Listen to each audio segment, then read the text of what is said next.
Turning to a wrap of your top stories of the day. Good Friday morning. Starting today, millions of Americans could be having to dig deeper to pay for those student loans. Some folks will have to start repaying those student loans. Now, this is all because of the SAVE plan, which was launched under President Biden, which helped lower payments and pause interest for many folks struggling with their student loans. But starting this month, those interest subsidies are ending. This means monthly bills could jump by as much as hundreds of dollars, especially for borrowers with larger balances or lower incomes. Well, today, friends and family will honor 2 victims killed in a deadly crash on 45 last weekend. Family and friends will gather to remember 16-year-old Logan Sauer and 8-year-old Cameron Wood. Logan visitation begins at 11 this morning with a memorial service to follow. And a visitation for Cameron is scheduled for 6 tonight at Green Funeral Home, with the funeral to be held tomorrow. All right, here we go. We're heading into our Friday morning commute. It is not too bad, nothing too big to let you know about, but our typical slowdowns are starting to build. This one here I'll let you know about. Remember, it's on I-45. It's because of an earlier truck fire. The shoulder is blocked. Just make sure you're taking it easy at Moores Chapel Road. Chris. Well, good morning, everybody. It is a beautiful start to the day besides this big bug on the camera, so nothing too threatening to worry about. Just letting you know that we're going to have a weather alert day, especially mid to late afternoon. Stay weather alert. Coming up next on WCNC Plus, what student loan borrowers should know as a key Biden-era relief program expires. Bryce Young making a difference out in the community. And it's been so hot, even ponies are looking for relief. We'll explain. Join us on WC.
Good Friday morning. Thanks for joining us here, streaming live at 7 a.m. on WCNC Plus. I'm Ben Thompson. And I'm Lisa Washington. Let's take a live look at Uptown now on this Friday, the first day of August. If you are going to be outside, this is the weekend to do it. We're going to have some cooler temperatures coming our way. Chris has a look at our forecast.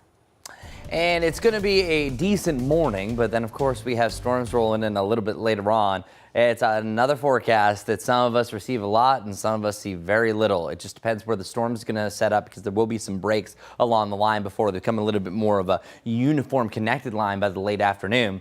Our Dallas camera looking gorgeous. We see that blue sky above, bless you, and we have some of those lower level clouds down towards the south and just the lower part of the camera. And that is just showing that we do have some low level stratus that is going to hinder a big warm up, but it's also keeping things pretty warm, at least for this morning. 77 degrees, another well above normal start to the day here on August 1st. Can you believe it? July is over, but we're going on weather alert because of that storm and flood threat, for one thing to know. And it's still going to feel like the upper 90s, but I would say more so after 4 to about 7 is where we're narrowing the window of opportunity for some of those storms. As far as our highs are concerned, I think we're going to range anywhere from the upper 80s to the lower 90s. I have a high right around 90 degrees for today. And then after that, we're going to see the big drop off. That's why it's only today that has a chance for excessive rainfall, but it's technically double trouble. We have that moderate rain threat, but then we also have a low end risk for a severe thunderstorm, especially down to the southeast and some of our South Carolina counties. Because what's going to happen is we not only have a front that's passing by this morning, we have this little upper level low that's going to drive in some extra energy, a little extra twist and wind shear. This is going to crank up more storms. We're not talking about big tornado risk. It's a near zero risk for today, but instead we're going to have a chance for some developing straight line wind damage, because check out what this did. Whenever you have a storm system that gloms together, it turns into a cluster and starts to bow. It can turn into what's called a mesoscale convective system that kind of has a mind of its own, and then that usually starts to move faster and will provide a better chance for damaging winds. That looks to be the continual trend heading down towards the south as we close out the day, so just be alert for that. And then the back side of this system, it stalls out down to the south, keeping clouds around, cooler air, and some on and off rain. So getting to our future cast, we have a chance for a developing shower or two through this morning. A mix of cloud and sunshine, where I think the sunniest part of the day is going to be the early afternoon. And then here comes the storms. The storm potential between about noon to 2 is really from Hickory off towards the north and west. Once you get to about 4 o'clock, see these breaks that I'm talking about? That's where some areas, say, let's use Gaston County for an example. You could have Mount Holly getting pummeled by rain and storms, but then meanwhile, Cherville not seeing anything. It's just going to be kind of a luck of the draw where some of the heavier bands are going to set up. I see this across Mecklenburg County all the time. Paw Creek gets nothing. Huntersville gets slammed. Meanwhile, Steel Creek receiving a boatload of rain and a severe thunderstorm. So just be alert, and that's why it's for the entirety of our area. As far as the flood threat goes, I think it's especially early on when we have the slower movement of the storm system. If it starts to look like this heading into the early evening, then it's starting to pick up the pace. Still a lot of heavy rain. You can have up to 1 to 2 inches of rain alone. I think the upper levels is about 3+, and that would be our flash flooding concern. But any bowing segment like this would represent a higher chance for damaging winds along the frontal edge of it.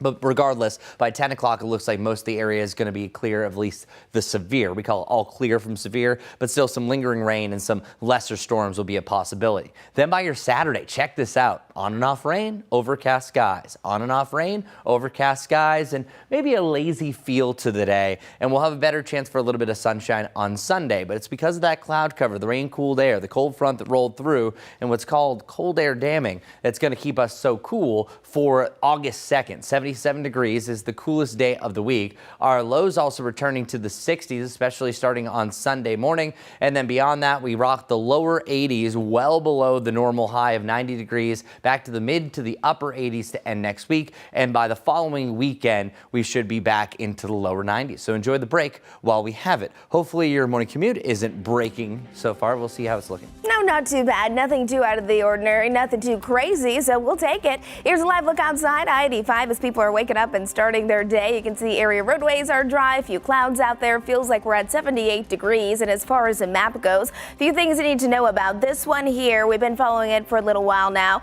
There was a truck that caught on fire. The fire is out, but the shoulder is still blocked. It's on I-485, the outer loop at Moores Chapel Road. In addition to that, this accident has been ongoing for a while as well. I'm not seeing a major backup, but you can still see some yellow there. It's on I-85 northbound. It's the ramp to to get onto I-85. It's at exit 23, which is Main Street. And then another thing you need to be mindful of is that we have this crash still on Sharon Lakes Road at Waterford Lakes Drive. So we're continuing to see that. It's more so in a residential area, so it's not impacting a lot of people who are up and traveling. And then 45, if you are traveling out towards Matthews or Providence, seems to be okay. Independence, not seeing a major backup quite yet. A little bit of a backup northbound on I-77, just on the west side of Uptown. We'll have another check on the roads, but Ben, that's what I'm looking at for now. All right. Majestic, thanks. Right now, Richmond County deputies are investigating a chase that ended with gunfire. It started when they tried to pull over a suspect north of Ellerby, leading to a brief chase. It ended on Highway 220, but then the suspect pulled out a gun, prompting deputies to shoot. The suspect was taken to the hospital. We're still working to find out their condition this morning. Today, millions of Americans will see their student loan balances go up as interest starts accruing again. WCNC Charlotte's Richard Devane breaks down what is changing and how much more you may have to pay. Richard. Yeah, Lisa, good morning to you. Good Friday morning, everyone. Some folks will see their interest, their student loan payments as they start back up today. That interest accruing, their payments may actually double. Now, all of this has a lot of folks concerned. About 7.7 million Americans who participated in that SAVE program from the previous administration. And as you said, those big changes are coming for millions of Americans with student loans. Some borrowers could see their monthly payments double as key Biden relief era programs expire. Now it's called the SAVE plan. You might have heard of it, launched under the President Biden, which helped lower payments and pause interest for many folks who are struggling with their student loans. Starting today, those interest subsidies are ending, meaning monthly bills could jump by hundreds of dollars, especially for borrowers who have a large balance or those borrowers of lower income. Now, the Department of Education says around 8 million people are enrolled in the SAVE plan, about 7.7 million actually, to avoid payment shock. Financial experts urge borrowers to recertify their income, explore income-driven prepayment options, and of course consider consolidation if you are in fact eligible for that. Going to the studentaid.gov website first and going to the student loan simulator. If you still think you can't make that payment, then you're going to have to look at a couple of things. Number one, your budget. Is there a way I can lower other expenses to make the lowest payment reasonable and possible? Is there a way I can get extra income? When you go delinquent, when you stop paying, you go delinquent. After 90 days, that's going to be reported on your credit report. But more importantly, if you go 270 days without a payment, you're going to be in student loan default. Yeah, and you don't want that. As you heard, the ramifications could affect you on your credit and then affecting you on other areas. The Department of Education is saying the best program that the people who are in SAVE should be enrolling in now is a program called the Income-Based Repayment Program. They say now you'll still be paying those student loans back, but you'll do so, and because that SAVE program is ending, this is the best program out there for those people who are already in the SAVE program. We're right here in Charlotte. It's Richard Devane. I'll send it back to you. So just to clarify, based on what your current salary is, how much you're making, that will determine the amount of your monthly payment? Yeah, that's how it works, pretty much based. Now, there is one difference. Now, according to the SAVE program, that was based on about 5% of your income. This program is actually 10% or as high as 15%. So that's where you would see that jump in your potential payments. Or repayments, we should say. Gotcha. All right, Richard, thanks so much for that report. A live look now at stock futures this morning. Take a look at this. The market dropping drastically. Again, this is the futures market. The market doesn't open until about 9:30, about 2.5 hours from now. This is an opposite from what we were seeing this time yesterday. That shift mainly in response to President Trump now formalizing higher tariffs set to kick in on August 7th. As NBC's Alice Barr reports, the president says that he is still open to negotiations.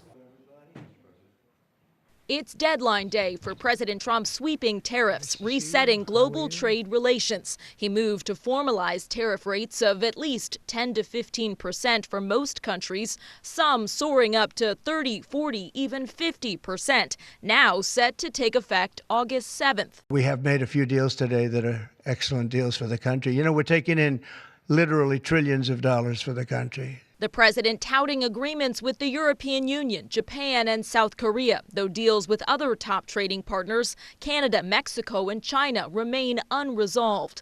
Mexico getting a 90-day extension to keep negotiating. China's high rates pause too, with the Treasury Secretary noting significant progress toward a deal. I'm confident that it will be done, but it's not 100% done. But Canada, where months of trade tensions have bruised U.S. relations, still faces a punishing 35% tariff rate. They have to pay a fair rate. That's all. It's very simple. In a new phone interview with NBC News, President Trump saying the more than $26 billion in tariff revenue the Treasury Department reported last month is just the beginning. Though that money comes from U.S. businesses paying more to import materials and goods from abroad and often passing added costs on to customers, a concern underscored by Democrats. It's estimated the average household pays $2,400 a year extra. That sure doesn't sound like a golden age to me. As the president tells NBC News, the only price spiking is the hundreds of billions of dollars coming into the U.S. The president's tariff strategy faces a legal challenge in federal appeals court right now from small businesses that sued, arguing he can't impose tariffs of this magnitude without congressional approval. The case is likely destined for the Supreme Court. In Washington, Alice Barr, NBC News. Approaching 7:12 now here on WCNC Plus, and developing this morning, it is official. Michael Whatley is running for North Carolina's U.S. Senate seat. He made the announcement yesterday in Gastonia. Sets up a potentially record-breaking race against former Governor Roy Cooper. According to strategists, this could be a $1 billion race, which would be a first here in North Carolina. In his announcement, Whatley aligned himself with President Trump, voicing support for federal tariffs, lowering taxes, and getting rid of sanctuary cities. Americans will be choosing whether to return to the failed policies of Joe Biden and Nancy Pelosi and Chuck Schumer. Or are we going to continue the great gains that we have seen with President Trump and a Republican House and a Republican Senate? Cooper's campaign manager calling Whatley a D.C. insider and an oil lobbyist. If you've not been around for a North Carolina Senate race, get your popcorn. They tend to be rough and tumble. We should say this is all to replace Tom Tillis, who announced the last few months this summer that he is not going to seek re-election, and so his term will be over at the end of next year. Think about that, $1 billion that they could possibly be spending. It's crazy on a single seat out of 100 in the U.S. Senate. Wow. I know. All right, stay tuned, folks. This morning, millions of people are under a state of emergency in the Northeast Washington, D.C. area because of flood damage. Take a look. This is a water rescue in Montgomery County, Maryland. That's just outside of D.C. You can see the crews there rescuing 2 children from a car after the driver got stuck in that fast-moving water. Sadly, a different outcome in other parts of Maryland. A teenager died after being swept into a storm drain. Severe weather also dropping lots of rain in New York and New Jersey. Erin McLaughlin has the latest.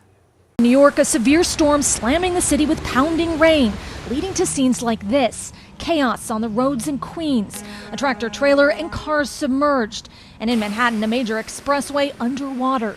I thought it was going to be like light rain because I saw the forecast yesterday and they said it might rain at 3, it might rain at 6, and I was like, whatever, all right.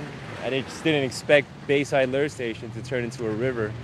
The city's trains also impacted and businesses closed. You may not be able to tell right now, but I'm completely soaked. Nearly 50 million Americans are on flood alert from Virginia to Connecticut. Came down really, really fast as rain was coming sideways. With multiple water rescues reported in Maryland and a state of emergency declared in Pennsylvania and New Jersey. On our way, we're going to go try to see if we can get a sump pump. Parts of the subway flooded in Philly, while in Plainfield, New Jersey, water once again overtaking entire neighborhoods.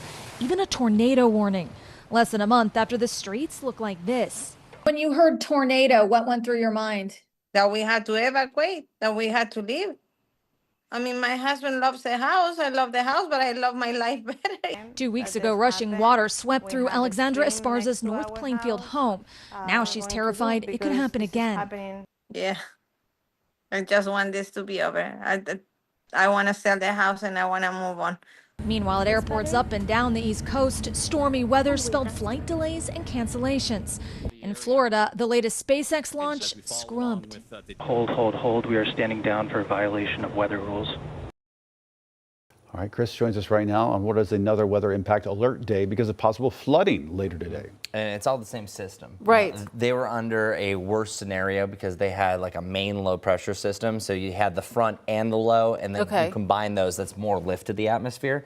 But still yesterday, across the country, there were 99 flash flood warnings. So I've shown you similar graphics to this. So check this out, 99 flash flood warnings since yesterday. 10 of those were from the Philadelphia office alone. So you can see all those polygons, those shapes right around New Jersey, Pennsylvania, up into New York. But then to bring that a step further, across the country, our total is now over 3,800. So check this out. Just an absolute busy map. So this is historic, the most the National Weather Service or all the offices combined have ever done up to this point, 3,821 warnings in 2025. But one thing that's really interesting here is you can actually see a correlation. Notice the areas that have a lot less and the areas that have a lot more. You can really connect Dallas through Memphis, south of Cincinnati, through Washington, D.C., up to New York. The reason why that we've had so many here is because we've had a constant setup like this one, that we have a low pressure system,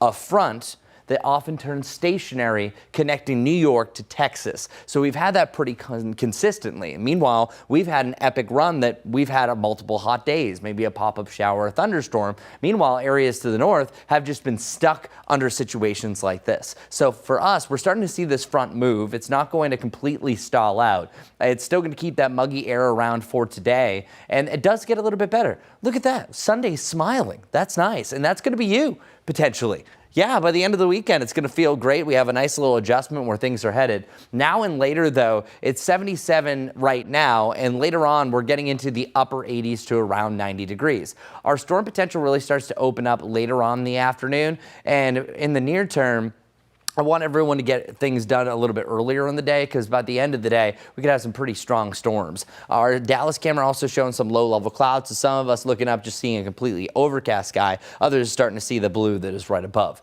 Our current temperatures right now, as I just showed you, 77 in Charlotte, 75 right around Lincolnton. Once you get to about 4 o'clock, that's where I think we're hitting the peak instability of the day, and it's at that point that I think we're starting to see the storms really starting to join together and form a better line. That's why we're going weather alert. High right around 90 degrees is also going to be quite warm compared to where we're going to be over the next 7 days. And the flash flooding threat is definitely going to be higher today just because of the slow movement of the storms. But then we also have the double trouble threat that we could have a severe storm that is located along that. And I think that you really could take from Charlotte down to the southeast that we're going to have the most problematic forecast that's associated with this. But how much rain could you see with this when all is said and done? I think the range is going to be all over the place. And I don't like forecasts like this because I like to pinpoint, hey, this area is going to see this much at a certain time. Check it out. By the end of today, you're seeing totals all over the place. I think there's going to be some breaks in the lines that some areas see less than 1/4 of an inch,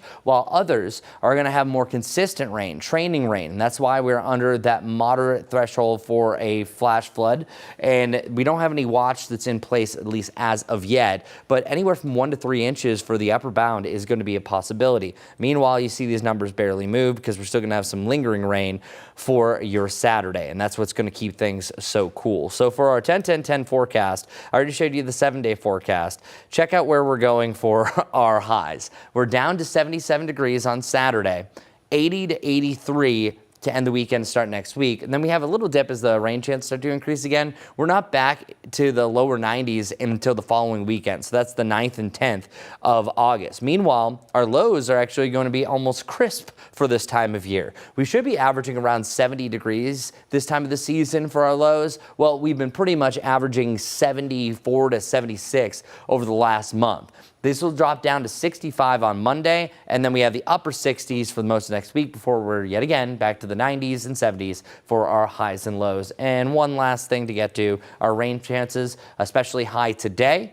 It drops and then picks back up on Tuesday, and then the usual isolated pop-up storms to end next week and start next weekend. So enjoy the cool down while we have it. Enjoy your morning traffic report as well. Majestic, what's going on right now? Good morning, everyone. Well, we're off to our Friday morning commute. If you have places to be, you got things to do. Here is I-77 at Gold Hill. You can see it's flowing nice and smooth as people are waking up and starting their day. This is I-85 here, feeling like it's 78 degrees, so plan accordingly as you're heading out the door. A few things to highlight as you are doing that as well. We've been following this for a little while. It's still not cleared. There was a truck fire earlier on I-485, the outer loop at Morse Chapel Road. The shoulder right now is blocked as they're continuing to clear that. In addition to that, there is an accident on I-85 northbound. It's on the ramp though. It's at exit 23. That's Main Street. As we hop over to the east, we're now following this as a disabled vehicle on the ramp I-77 north at Brookshire. That's exit 11, so near the uptown area. And then to the south, still looking at this one here, it's an incident. It's actually one of our newer ones. It's on Sharon View Road at Colony Road. We'll have more coming up in just a few minutes, but Larry's going to tell you a few things going on this weekend. Hi, this is Larry Sprinkle, and the big question, what to do this weekend? A lot going on. One of the big events this weekend is happening right here in the Charlotte area. It's in NODA. It's the NODA Bazaar, and it's a great event for the whole family from noon to 8 p.m. in the NODA neighborhood. In fact, it's right there at Johnson YMCA on the lawn. You'll find local artists, musicians, food vendors, really a fun time for everyone. Don't miss it. It's this Saturday, noon to 8 p.m. The NODA Bazaar right there in the middle of NODA. I'm Larry Sprinkle, and that's what's happening this weekend. All right, Larry, thanks so much. The Carolina Panthers continue training camp this week as the season approaches. But quarterback Bryce Young took some time off the field to promote mental health awareness to a group of teens. WCNC Charlotte's Danielle Stein has that story. In the heat of Panthers training camp, an off day for quarterback Bryce Young could be spent doing just about anything. Super grateful just to be in the position I am, and that comes with responsibility. Bryce spent his morning at Hopeway, a teen mental health program in Charlotte, having real and vulnerable conversations. Anytime that I can share something that helps the conversation, helps them, if there's a question asked, whatever it may be, I always want to be vulnerable. I always want to give the truth because I believe that can be powerful. I think everyone's truth is powerful, especially to the right audience. Obviously, right now in camp, there's a ton going around. There's it's a lot of moving parts. But for me, being able to do something that I really enjoy, to be able to do something I'm passionate about in my off day, I know it's going to help me. Tomorrow, I'm going to have more gratitude. Mental health awareness has always been a topic in the Young household. His dad, Craig, works in psychology, while his mom, Julie, is a teacher, instilling lessons at an early age that he's carried throughout his career. They always stressed about wanting it to be fun and trying to do everything I can to find the joy in it, making sure that it was part of my life and that, I had other priorities and other things. And I'm glad that I had that message because it's something that you have to hold on to a lot later on in life. Immense pride.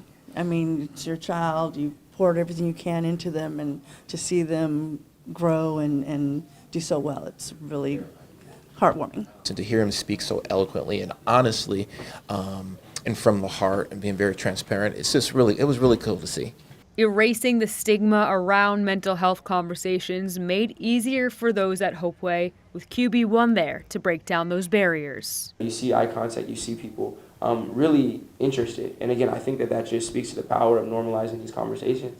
Everyone has such different backgrounds and everyone's from all over the country and has such different experiences, but there's so many similarities. So many common emotions and feelings, and the power of just sharing in conversation. I felt it tenfold, especially the further and further away I've gone from home and grown. With the Panthers, Danielle Stein, WCNC Charlotte.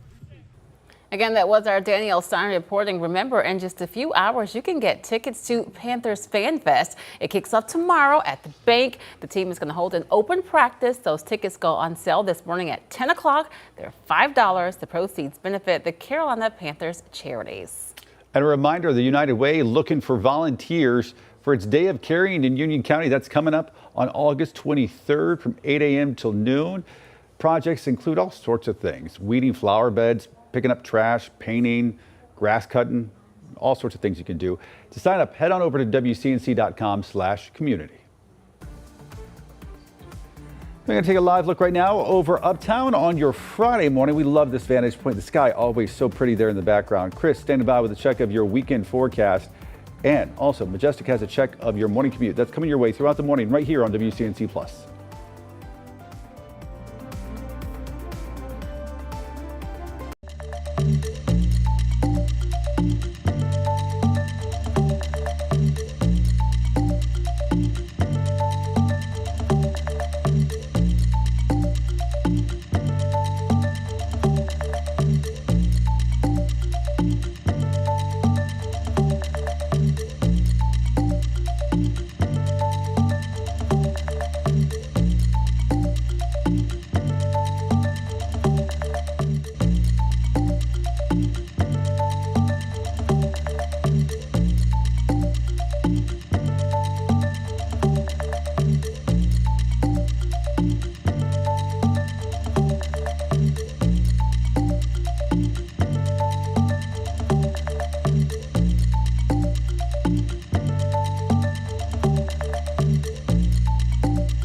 '77 degrees. That's the current temperature right now around Charlotte under a mostly cloudy sky. We'll see a little bit more sunshine as we close out the morning heading into the afternoon. High temperatures around 90 degrees. The real feel up to about 98. Now check it out. Storms really starting to flourish by the late afternoon. That's where I think it's going to be most active for the Charlotte area pushing into the evening. And these could glom together, providing a line of storms, a Boeing line that could lead to some severe wind gusts along it as well. So we have a flood threat and also a severe threat through the afternoon and in the evening. So say weather alert, mainly from 2 to 10 looks to be the main weather impact window. Our 7-day forecast, 77 with an overcast sky and on and off rain for your Saturday. Not a pretty day, but it's nice that it's cooler. 80 degrees with a brighter sky by the end of the day on Sunday, and then rocking the 80s next week. Majestic, what's going on for your morning commute? All right, good Friday morning, everyone. So a dry morning commute, but could get a little rainy as you're heading home from work later on tonight. Here's a live look outside. This is I-85. Not looking too bad for your Friday morning. A couple of things to let you know about, though. We were following this for a while now, and the shoulder is still blocked because a truck caught on fire. It's on I-485, the outer loop there at Morse Chapel Road, and then off to the west of it, still an accident. It's on I-85 impacting northbound lanes. It's the ramp to get on I-85. Exit 23, that's Main Street. We'll have more all coming up on WCNC Plus in just a couple minutes. See you over there soon.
Thanks for streaming live on WCNC Plus at 7:30. I'm Lisa Washington. And I'm Ben Thompson. This morning, the FAA is investigating a case of severe turbulence that forced a Delta flight to make an emergency landing.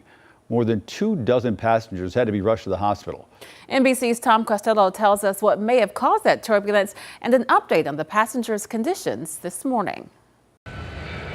Minneapolis airport plane spotters streamed the emergency landing live. Delta 56 was bound for Amsterdam. Schiphol departed Salt Lake City a few hours ago. Ambulances lined up for dozens of patients after the Delta jumbo jet hit extreme turbulence over Wyoming. It's a heavy Airbus, and they do have a medical emergency on board. Photos showed the aftermath: food, bottles, backpacks, and service cards.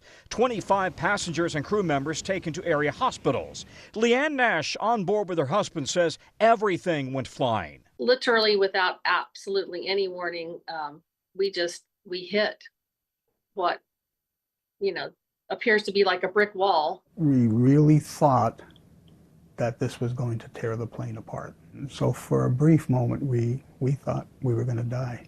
In a statement, Delta says all 7 crew members who were taken to area hospitals were treated and released. Aviation experts say summer heat can supercharge violent clear air turbulence. Flights over mountain ranges can be especially vulnerable. If you imagine the airflow over this wing experiencing a sudden updraft, this wing will be pushed up violently and instantaneously, and the airplane will tilt to the left. Invisible to radar, pilots rely on fellow pilots' radio reports to avoid it, as we saw at the American Airlines Command Center. When you get into bad turbulence, what are your options? Either rise above it or dip under it. Most of the time, when you're in it, you have to ride through it.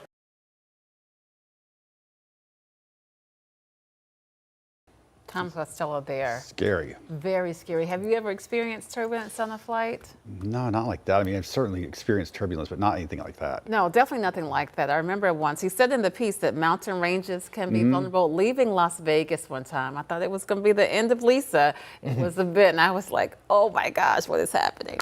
Yeah, I've had a couple of moments, but nothing like. It's like, okay, it's going to be fine. Like, it's a couple seconds, and then you're fine. Yes. Not the ones where you're digging your nails in. Yeah. Now, I have had a number of nightmare layovers.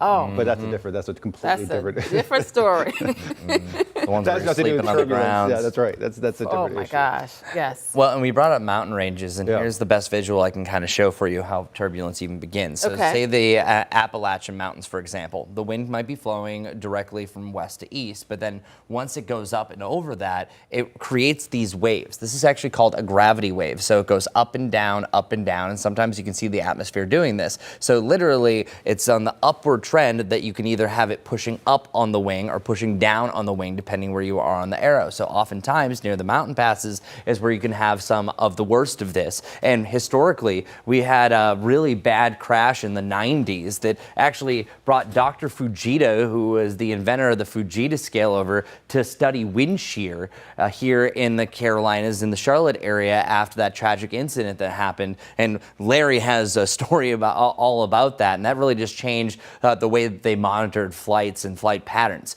It oftentimes is wind shear, which is the change of wind speed and direction with height. And it's also known as vorticity in certain levels. So what we're looking at right here is wind shear and vorticity. This is also known as storm fuel. So we actually have a higher chance for wind turbulence right now this morning, but then look at this line. It actually works its way down towards the south, seeing pulses of this as you work your way down towards the south in South Carolina. This is also visualizing that if we're going to have storms today, they're going to be strongest southeast of Charlotte and down to South Carolina. Here, I'm going to prove it to you. Between 2 and 10, that's where we have the biggest impacts. Highest chance for flooding, lightning, strong winds. But we're going to follow our future cast, and it's going to back up that vorticity, or where you have the wind shear and where you have the most turbulence potentially. Watch this. By about 3 o'clock, you're seeing scattered showers and thunderstorms northwest of Charlotte. So I think most of the day, Charlotte's going to be storm-free. You will start to maybe see more of an ominous sky to the west and the northwest by about mid to late afternoon. Then here comes the main pulse. Now, give or take the timing here. That's why it was such a wide window, about 2 to 10, because I think this is going to be a fairly slow-moving system that it's either going to slow down over the next couple of hours, which would push this deeper into the evening, but then I think it's going to then accelerate, because watch, here's what I was talking about. We're seeing some breaks in the line by about 5 o'clock. But then once you head into the early evening, everything comes together. That's interesting. And then we start to see a bowing line right here by about 8, 9, 10 before it gets out of here. That's because it's interacting with that vorticity, that wind shear, which drives like a corkscrew the instability higher into the air. So it can create longer lived storms and just stronger storms in general. Behind this, we don't really have to worry about storm fuel. Instead, it's just moisture that's still prevalent that's going to lead to some on and off showers and some thunderstorms. So we'll talk a little bit more about the weekend rain chances coming up here shortly. But our 7-day forecast, 90 today, and then after that, we don't hit 90 for another week. We're down to 77, which, by the way, is the coolest high that we've had in 63 days. Last time we did that was the last weekend of May. And then 80 degrees will likely be still overcast on Sunday. Each day we'll have a chance for on and off showers and storms. So we're actually just talking to the Weather Center. We have our intern extraordinaire Lily over there, and of course Majestic, that maybe tomorrow might be more of a board game day. If you're one that wants to be on the go like my friend Majestic here, maybe not the best day, but at least it's cooler though. I guess so. I think I'll just have to force myself to relax and find a few things to do inside, I guess. Here we go, I-77. If you're heading out the door, York County, good morning to you. Area roadways are starting to get a little busier now that we're at 7:36, if you do have some place to be. As we switch it over to our maps right here, still following this 485. That's where we had a truck fire earlier. It's still it is put out, but the shoulder is still blocked, so keep that in mind. Just to the west of it, I-85 northbound, not seeing anything too majorly concerning, but still an accident on exit 23. That's Main Street. We're going to hop way on over through the Uptown area. That's where we do have a disabled vehicle. Also on the ramp, I-77 northbound at Brookshire. That is exit 11 there. Now, as we go to the south just a bit, this is an ongoing incident. It's on Sharon View Road and Colony Road. And then I want to take you up to the north because from Independence up to I-77, things seem to be okay at this point. One thing to know, tomorrow there's a big block party going on in Loso, so there are going to be some roads shut down. Southside Drive between Old Pineville Road and Yancey Road. Closures will begin at 9 o'clock in the morning tomorrow, won't reopen until 11 o'clock, so keep that in mind. If you want to go, it starts at noon. Ben. Majestic, thanks. 7:37 right now. Thousands of students in South Carolina head back to the classroom on Monday. And this year, there's a new state law designed to protect kids. It trains school staff on how to help students with seizure disorders. WCNC Charlotte's Destiny Richards now live here in the studio with a look at what parents need to know. I'm sure welcome news for a lot of those parents out there. This new law is meant to protect students who have seizure disorders, making sure they're not only safe, but that the people around them know how to help in an emergency. This means South Carolina school districts are now required to train staff on how to recognize and respond to seizures. This includes giving emergency medication if a nurse isn't present. In Rock Hill, school nurses say they've been doing much of this work already, and they're taking even more steps to prepare as students head back to class. This year, they're working on forming emergency response teams equipped with CPR training and medications like epinephrine and Narcan in case of severe allergies, respiratory distress, or opioid overdoses. It is very important for us as a school district to educate all of those staff members that interact with our students, all the way from the bus driver that picks them up in the morning to bring them to school or to take them home, the cafeteria worker, their classroom teacher, assistants, and of course, other school staff in the building that can help in the event of an emergency. Rock Hill school leaders say it's really about peace of mind, making sure staff are prepared and students feel safe the moment they walk in the door. Ben. Beyond the school's preparations, is there anything parents can do to keep these kids safe when school starts?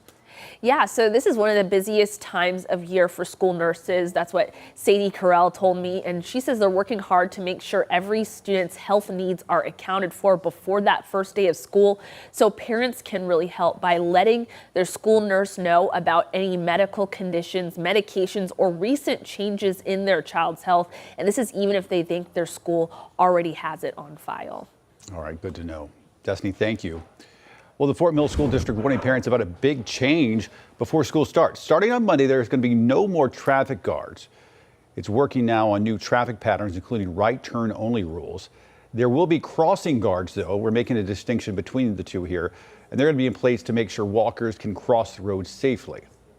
It is the last weekend for summer for those kids there in South Carolina. That's right. Before heading back to class, WCNC Charlotte's Jane Monreal sat down with the superintendent of the Fort Mill School District to talk about the challenges his district is working through.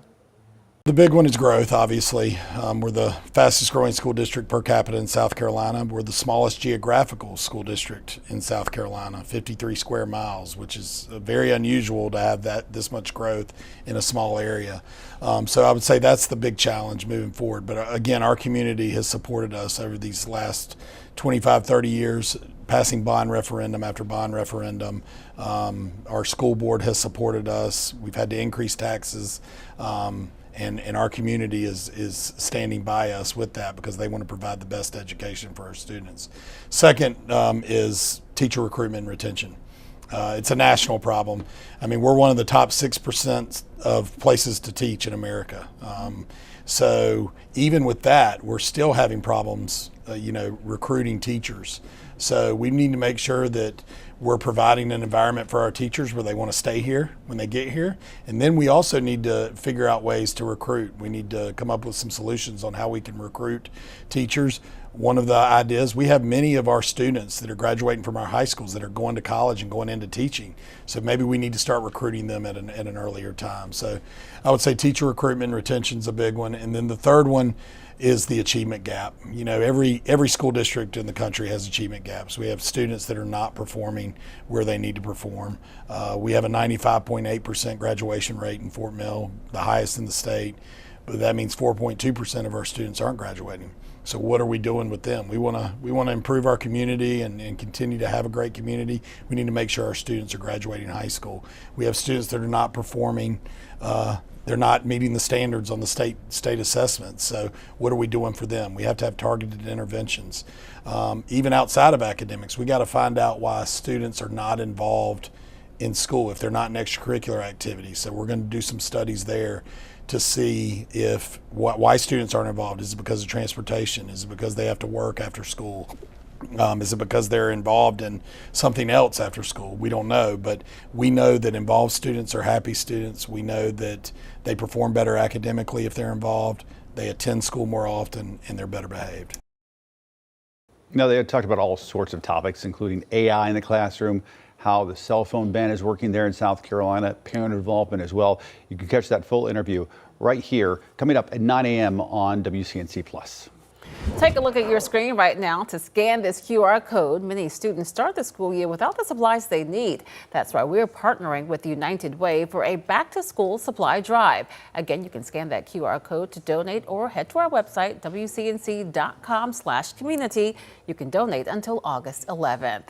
Well, this time of year, we all notice more bugs, but some are wondering if snakes come out in these temperatures as well. This morning, we're answering that question, and we're looking at ways to handle snakes like copperheads trying to get closer to your home. Here's WCNC Charlotte's Megan Bragg. A verified viewer sent us this picture. They say their dog was bitten by a snake on their property. This led us to wonder whether snakes visit neighborhoods more in the warmer months. So let's verify. Our sources, Morgan Raphael with the Carolina Wildlife Conservation Center and North Carolina State University. Do snakes visit homes more during the heat? Just like humans, animals are trying to beat the heat and find places to cool down during the summer. And with more construction happening in the Queen City, Raphael says this means you may see snakes like copperheads near your home. They like a moist environment. They like brush piles and leaf piles. They like a place with shade and cooler, and then they like a place with prey. And also they want to be in a place where they blend in. So we can verify that, yes, snakes are more common around homes during high heat. NC State says you should not poke or mess with a snake if you come across one.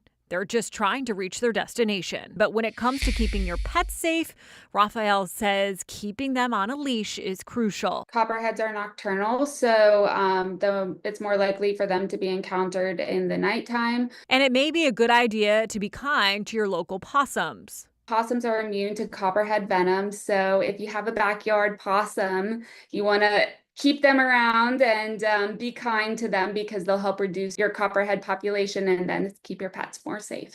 With your Verify, I'm Megan Brown. If there's something you'd like us to verify, email us at verify@wcnc.com.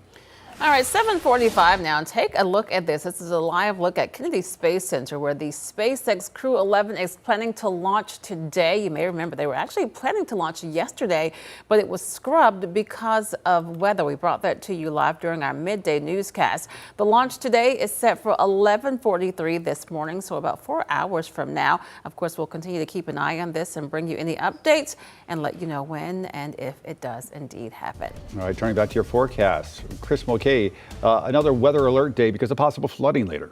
Yeah, and it's really the double duo too, because we do have that severe potential as well.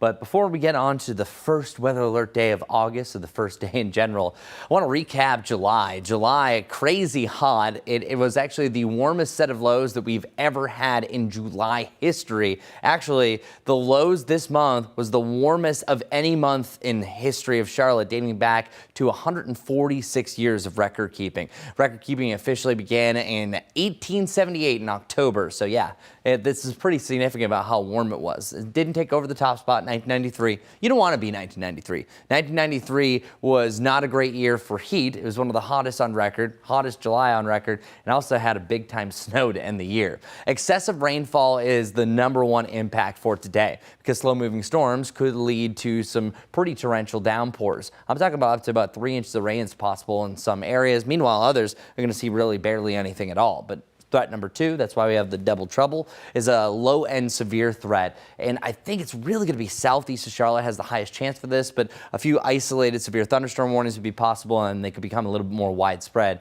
as the system exits down towards the south. So look what's happening. We have this low pressure system. This is technically an upper level low that's going to drive up more storms as this front drifts its way down towards the south. Then it looks like it could glom together, and then you have a cluster of storms that dive south through South Carolina. So it's really anytime in the afternoon through the evening, you got to be weather alert for those showers and storms, but primarily late afternoon, early evening is I think where we're seeing the worst of the storms, at least for our viewing area. Here, I'll show you. A passing shower still possible over the next few hours. Mix of cloud and sunshine, giving way for a brighter sky into the early afternoon. If you're doing anything and you don't want to be around storms or worry about a lightning threat, I think if you do before 2, you're just fine. Now, even before 4, most of the area is going to be okay, but it's at that point that we're going to be on the cusp. Storms start to roll in, they start to develop, and the breaks in this line start to fill in as well. So some of us are going to be in between that break. You could even be surrounded by strong to severe storms, torrential downpours, and then you get nothing at your house, but then meanwhile your friends a county over are dealing with 1 to 2 inches of rain.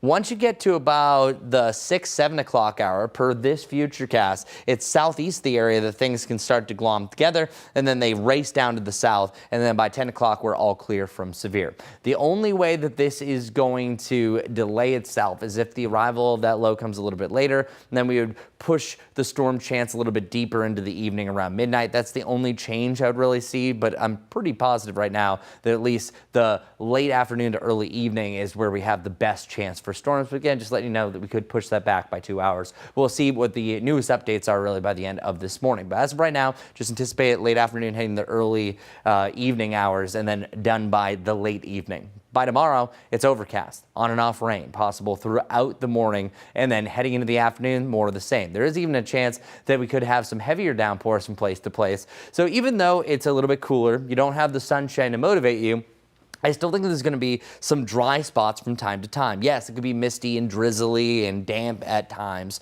but there are going to be some corridors that are going to be drying out. So you just have an overcast sky that might be a little bit on the humid side, but temperatures in the 70s. That's still sensational. Great to be outside if it's not actively raining. On and off rain is still possible for your Sunday, but you're seeing less of this. Also, I think you, instead of seeing a milky white sky or a gray sky, you're starting to see some spots of blue and a brighter sky in general, so better chance for sunshine heading into the afternoon and a better looking day on Monday as well. But tomorrow, a high of 77. The stat I have for the morning, that 63 days ago is the last time that we had a high in the 70s. And then since then, July has just been crazy hot, where we hit that 17-day stretch at the end of June that was 90 plus. We took a day break, and then we're now on day 25. Today would be day 26 at 90 plus. I have a high of exactly 90 degrees for today. Some of us missing that 90-degree point. Oh, so sad. We're only reaching the upper 80s, and then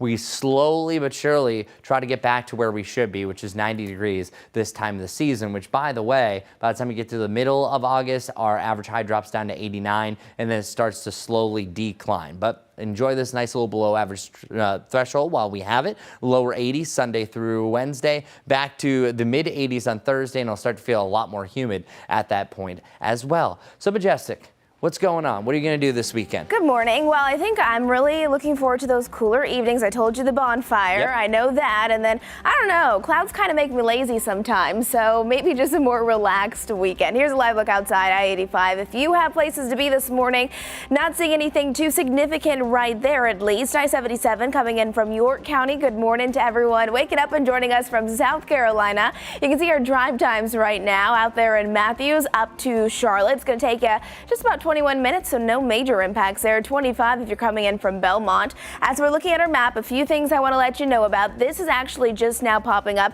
It's an accident. It's on I-85 north at exit 23. That's Main Street, and it's backed up to exit 22. So I'll keep a close eye on that for you. And then as we head over to the east, this is also new. A water main work. People are out there working on a water main. One lane is currently blocked. It's at West Moorhead Street, east at South Summit Ave. So again, one lane is blocked because they are working on a water line. You can see this to the south of it, an incident at Sharon View Road at Colony Road. Some yellow popping up, meaning that there are some medium impacts. And then Independence not looking too bad at this point, but I-77 starting to bring in a lot of red, meaning that it's slowing you down this morning. No big accidents, just a lot of people heading in the same direction. Again, one thing to know about this weekend is that LoSo is having a big block party. So we do have some partial closures that start tomorrow. It's on Southside Drive between Old Pineville Road and Yancey Road. The closures will start at 9 o'clock in the morning. The event starts at noon, and then the streets will reopen at 11 o'clock at night. And again, that'll be on Saturday. Ben. And now to a WCNC Charlotte exclusive. The man called America's most powerful banker in Charlotte yesterday. CEO Jamie Dimon says Chase Bank is trying to make inroads in a city built, of course, by Bank of America. I sat down with him to learn how he hopes Chase and Charlotte can grow together. Most bankers don't get this rock star reception, but most bankers aren't Jamie Dimon.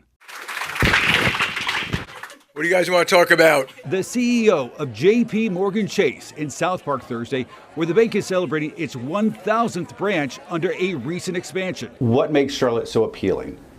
Well, first of all, Charlotte's been a great growth town. And as you know, it's headquarters of some of the great banks here. It's been growing over time. Here you have schools and universities and businesses and research, and that's what makes it so appealing. Plus, I like being in the backyard of our toughest competition. Dimon is widely seen as one of the most powerful men in America. In all, the firm has roughly 5,000 branches across the country, the most of any American bank. What would you say to somebody who says that seems a bit antiquated giving online banking today? Yeah. What would you say? 1 million people a day visit those branches. And I always say that people want to visit their money. Still, Chase faces an uphill battle in a city that is home to headquarters for Bank of America, Wells Fargo, Truist, and Ally. How can Chase compete with that? It's hard. You know, I think we're the number 10 bank here. And our size is we're not even a tenth of what some of those banks do. Some of those clients are being very well taken care of. I don't expect them to move, but we're here. With this opening, Chase now has 24 branches in Charlotte and already has 500 workers at its investment bank here, making it ripe for future growth and possibly future jobs. It's possible. You know, once you start, what happens is once you start expanding, you get to know cities and towns and the quality of the workforce, stuff like this. Adding one more big bank to a city made famous for them. In South Park, Ben Thompson, WCNC Charlotte. So potentially more growth here Yes. for Chase. One interesting note we talked about at the end of the interview. He recently had a phone call with Hugh McCall. Oh, really? Of course, famed CEO of Bank of America. Yes. Credited for forming Charlotte what it is today, said they were talking about an investment opportunity. So Hugh McCall at 90, still talking to bankers about investment opportunities out there. No surprise, I don't think. It's what our city needs. All right, well, we are going to take a quick break, but make sure you keep it right here on WCNC Plus. Another update on weather and traffic. We are weather alert today because of the possibility of some flooding and some cooler temperatures coming in for the start of August. We'll have that for you, as well as today's top headlines streaming at the top of the hour.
Good morning, everybody. We have a weather alert window. It's from 2 to 10 o'clock. Chance for flooding, and then also a chance for a strong to severe thunderstorm. Flooding, lightning, and strong winds are the trifecta that we're looking out for today. It's really the late afternoon, the early evening that Charlotte has the best chance for this, so you might be waiting most of the day for those storms to arrive. You're good for right now, but we'll have storms on the map as early as noon to 2 for the foothills and the mountains, and then they work their way down towards the south. There could be some breaks in this line, so some of us will barely see anything, while others are seeing anywhere from 1 to 3 inches of rain, just depending on where the storms may train or where the highest concentration is going to be. Right now, it also looks like areas southeast of Charlotte has the best chance for stronger thunderstorms. Behind this, we are looking at an overcast day and on and off rain for your Saturday. 77, look at that. Before we're back to the lower to the mid 80s through next week. Let's head over to traffic with Majestic. Good morning, everyone. We are heading into our Friday with a few things to let you know about. If you are heading out the door, there's a live look outside coming in from York County. That's I-77. They're not seeing any big problems. Our drive times are also looking just about spot on, 21 minutes if you're coming in from Matthews this morning. Now, as we're looking at our area roadways, one accident to let you know about. It's on I-85 here. It's I-85 north at exit 23. It's backed up to exit 22. We're going to have more on this coming up on WCNC Plus in just a few minutes. Hope to see you over there soon.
streaming live at 8 a.m. right here on WCNC Plus. I'm Ben Thompson. And I'm Lisa Washington. A lot happening on this first day of August. We're going to start things off with meteorologist Chris Mulcahy to find out more about our forecast, and things are changing today. They sure are. We're talking about the afternoon and evening hours. We have storms rolling through, and it's flash flooding that's the #1 threat, and heavy rain, of course. But then there's also a secondary threat that we could have some localized wind damage along maybe the frontal line of a cluster of storms. Stay alert, and of course we'll keep you updated, such as right here on WCNC Plus. Current temperature right now is 78 degrees. Since we are dealing with some cloud cover, temperature's not warming up or racing upwards too much. 76 degrees in Hickory, 73 right around Rockingham.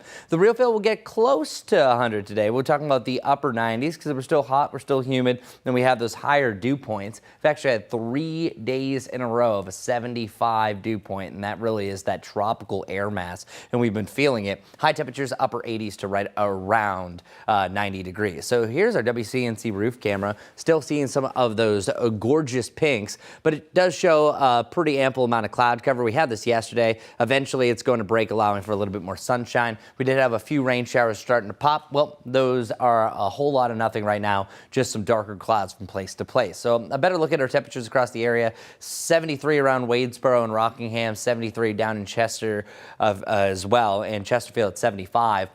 But our out the door forecast, they're expecting temperatures for actual air temperature to get around 90 degrees by about mid to late afternoon. But we're about 85 come 1 p.m., feeling like 93. At this hour, you might have a stray light rain shower, but I really don't think that the Charlotte area is going to really see this until well after 2 o'clock. So I think it's close to the late afternoon to the early evening, which, by the way, in meteorology, the evening means 6 p.m. until midnight, and then the afternoon is usually noon to 6 p.m., just for clarity. Our flooding and our lightning and strong wind threats, the trifecta, will be possible anytime during this window of opportunity. Now, just because I have 2 to 10 doesn't mean you're not going to have storms before or you're not going to have them after. We first see signs of storms develop right here in the foothills and the mountains. This often happens here first because they're higher up, so they're able to condense the clouds quicker, usually happens faster, and then sometimes those will develop into clusters of storms and then roll down the hillside before we see it here in the Piedmont. By 1 to 2 o'clock, we're seeing storms here actively on the map. But Charlotte, you could be waiting most of the day until you first get your line of storms. And the slow nature of these is why we have that medium threshold for some flash flooding. Once this starts to roll down to the southeast, we could actually see some organization. When storms like to gather together, their strength is combined, and then sometimes they can form a line, a squall line, or a bow echo, and when they start to bow, they're really showing that the stronger winds are starting to take over. But notice by about 5 o'clock, this is the best example I can give for you, that we have some avenues here, meaning that some areas not seeing anything at all. This happens all the time, especially once it gets a little bit close to the Charlotte area, because sometimes storms can kind of go through a regeneration process. But it looks like the best window for development for these storms is really anywhere between about 4 and 8 o'clock. And then if we start to see a cluster of storms that looks like this, or even bowing like this, it's going to also accelerate the movement of this cluster of storms. So that's why I have such a big window at this point, about 2 to 10. If it continues to be slow moving and we do not see this development here, it will last a little bit deeper into the evening, but things are indicating that this could potentially form a cluster of storms called like an MCS, and then it dives down to the south, which could also prolong some of the wind threat as well. So that's why we have a double weather alert day for today. And then behind this system, we have some clouds, on and off rain, and cold air damming. So that's going to make it a whole lot cooler. 77, that's insane considering that we have now officially gone 25 days in a row at 90 plus. And then before that, we took a day break. We hit 17 days in a row at 90 plus. So this is a rarity. The big stat of the morning that I've been dumping on you is the last time we did this was May 30th and 31st is where we had even a weekend day in the 70s or even this cool. There's the double threat that I was talking about, moderate flood threat to a low-end severe storm risk risk for your Friday. By the weekend, just cooler, and then we're rocking the 80s thereafter. All of your full 7-day forecast coming up. But in the meantime, let's get over to Majestic with our morning commute. Good Friday morning, everyone. Let's start with a few of our live camera shots. I-77 here at Gold Hill. That's out there in South Carolina. Good morning. Area roadways are still flowing just fine. Not seeing anything that's too problematic there. You can see our 4 bucks still all coming in from I-77 in York County. Lots of people commuting north,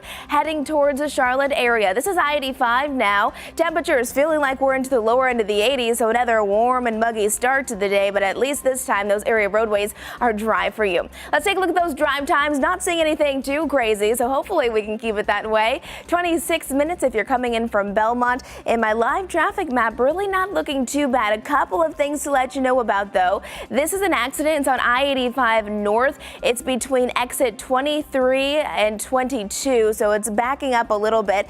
In addition to that, off to the east, something's going on here. It's water main work. Crews are out there, and they now have one lane blocked. It's on West Moorhead Street east at South Summit Ave, so be mindful of that. It's now condensed to just that one lane that's blocked.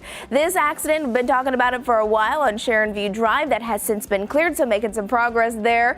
Independence, if you're heading inbound, usually at this point it is jam-packed, but not seeing that this morning, so we'll take it. And don't forget, we're going to start to see some closures in Loso starting tomorrow morning at 9 o'clock because they're throwing a neighborhood block party, but inviting everyone. Starts at 12. Southside Drive between Old Pineville Road and Yancey Road. We'll have another check on those roads all coming up in just a few. Majestic, thanks so much. 8:06 now, and today millions of Americans will see their student loan balances go up as interest rates start accruing once again. WCNC Charlotte's Richard Devane breaks down what's changing and how much more you may have to pay. Richard. Yeah, guys, good Friday morning to you. Good Friday morning to all the folks out there watching us on the Plus. Basically, as you said, interest rates going up. You're going to have to start paying on that interest rate starting today, and that could send shockwaves or have a lot of Americans having to dig deeper, especially if you have outstanding student loan balances. Now, there are big changes coming for millions of Americans with student loans. Some borrowers could see their monthly payments double as key Biden relief era programs expire. The SAVE plan, as it was called, launched in 2023 under President Biden, helped lower payments as well as paused interest for many students and people who are struggling with their student loans. But starting today, those interest subsidies are ending. This means monthly bills could jump by hundreds of dollars in some cases, especially for borrowers who have large balance or lower incomes. Now, the Department of Education says about 7.7 million people are currently enrolled in the SAVE plan. So they say to avoid payment shock, they're urging borrowers to recertify their income, explore income-driven repayment options, and also consider consolidation if in fact you're eligible. Going to the studentaid.gov website first and going to the student loan simulator. If you still think you can't make that payment, then you're going to have to look at a couple of things. Number one, your budget. Is there a way I can lower other expenses to make the lowest payment reasonable and possible? Is there a way I can get extra income? When you go delinquent, when you stop paying, you go delinquent. After 90 days, that's going to be reported on your credit report. But more importantly, if you go 270 days without a payment, you're going to be in student loan default. And that can really harm your credit report and harm you from getting a lot of other things. Now, the Department of Education is saying the best thing for folks to do who are in the SAVE program and anyone else who's out there who wants to do it is to go into the IBR, that income-based repayment program. That's the best way, they say, to, since the SAVE program they're trying to get rid of, go to that program. It'll work out better for you, they say, in the long run. We're right here in Charlotte. It's Richard Devane. I'll send it back to you. And Richard, it's a percentage of your salary or how much you make, that income-based repayment. Yes, that is correct. Now, this is actually a higher percentage than the SAVE program, so that's good that you asked that, because the Department of Education says this is the best plan.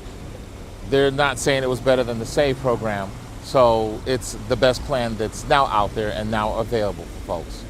I hope people But have we'll taken. check and see if there are other things or other ways Sure. to help folks out. Of course, that's what we're here for. Yeah. I hope other people have taken the opportunity to set aside some money. I know that's probably not likely in all situations, but anticipating this might happen, Right. that they might have been able to Yeah. save some money, and so they could have used it for this stuff. All right, Richard Devane reporting live for us. Richard, thank you. 8:10 right now on WCNC Plus, and Richmond County deputies are investigating a chase that ended with gunfire. It started when they tried to pull over a suspect north of Ellerby, leading to a brief chase.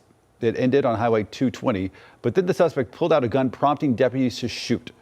The suspect was taken to the hospital. We're still working to find out their condition as of this morning. Right now, police are searching for a man accused of kidnapping his girlfriend from Matthews. Police say 36-year-old Montroy Mabry assaulted his girlfriend, then took her against her will. She was eventually taken to a hospital and is okay. Mabry, though, still on the run this morning, and it's not his first run-in with the law. He's also wanted in Pitt and in Perquimans County on several different charges, including assault with a deadly weapon. Yeah, with someone with a violent history, of course, we're always concerned, even as officers, and we're equipped and trained in those situations. So if you see something, say something. Police say Mabry is considered armed and dangerous, so do not approach him if you see him. Call police.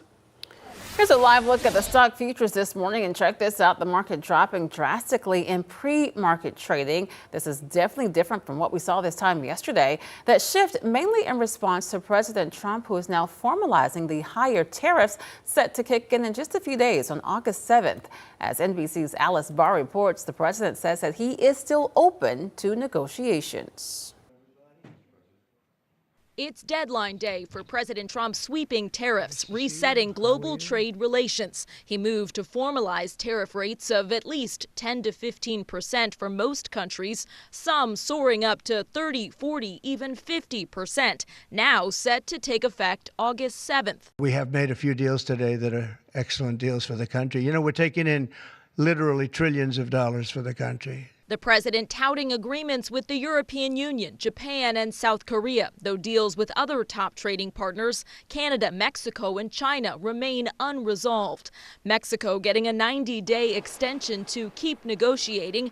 China's high rates pause too, with the Treasury Secretary noting significant progress toward a deal. I'm confident that it will be done, but it's not 100% done. But Canada, where months of trade tensions have bruised U.S. relations, still faces a punishing 35% tariff rate. They have to pay a fair rate. That's all. It's very simple. In a new phone interview with NBC News, President Trump saying the more than $26 billion in tariff revenue the Treasury Department reported last month is just the beginning. Though that money comes from U.S. businesses paying more to import materials and goods from abroad and often passing added costs on to customers, a concern underscored by Democrats. It's estimated the average household pays $2,400 a year extra. That sure doesn't sound like a golden age to me. As the president tells NBC News, the only price spiking is the hundreds of billions of dollars coming into the U.S. The president's tariff strategy faces a legal challenge in federal appeals court right now from small businesses that sued, arguing he can't impose tariffs of this magnitude without congressional approval. The case is likely destined for the Supreme Court. In Washington, Alice Barr, NBC News. Developing this morning, it's official. Michael Whatley is running for North Carolina's U.S. Senate seat. He made the announcement yesterday in Gastonia, sets up a potentially record-breaking race against former Governor Roy Cooper. According to strategists, this could be a billion-dollar race. In an announcement, Whatley aligning himself with President Trump, voicing support for tariffs, lowering taxes, and getting rid of what they call sanctuary cities. Americans will be choosing whether to return to the failed policies of Joe Biden and Nancy Pelosi and Chuck Schumer. Or are we going to continue the great gains that we have seen with President Trump and a Republican House and a Republican Senate? Cooper's campaign manager calling Whatley a D.C. insider and an oil lobbyist. This, of course, for the seat that Tom Tillis is vacating at the end of next year. First poll I've seen, Emerson poll came out this morning, shows Roy Cooper 47%, Michael Whatley 41%. Probably the bigger headline there, 12% undecided. So if you're Michael Whatley or Republicans, you still have a long way to go, and you have evidently ample opportunity to win over lots of voters. And I think you said it before. I mean, the Senate races in North Carolina are not for the faint of heart. So we're going to see a lot of campaigning They can be coming nasty out for sure. with this one.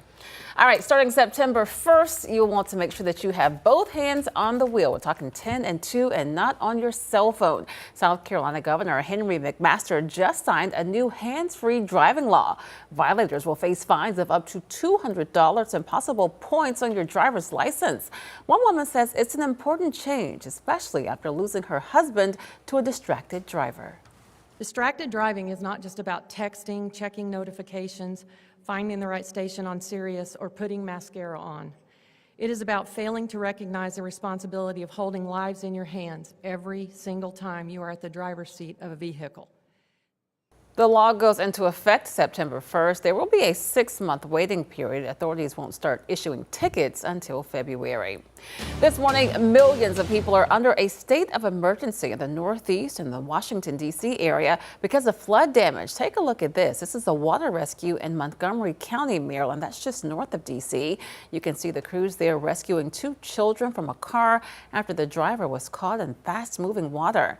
Sadly, a different outcome in other parts of Maryland. A teenager died after being swept into a storm drain. Severe weather also dropping lots of rain in New York and New Jersey. Erin McLaughlin has the latest. New York, a severe storm slamming the city with pounding rain, leading to scenes like this. Chaos on the roads in Queens. A tractor trailer and cars submerged. And in Manhattan, a major expressway underwater. I thought it was going to be like light rain because I saw the forecast yesterday and they said it might rain at 3, it might rain at 6, and I was like, whatever, all right.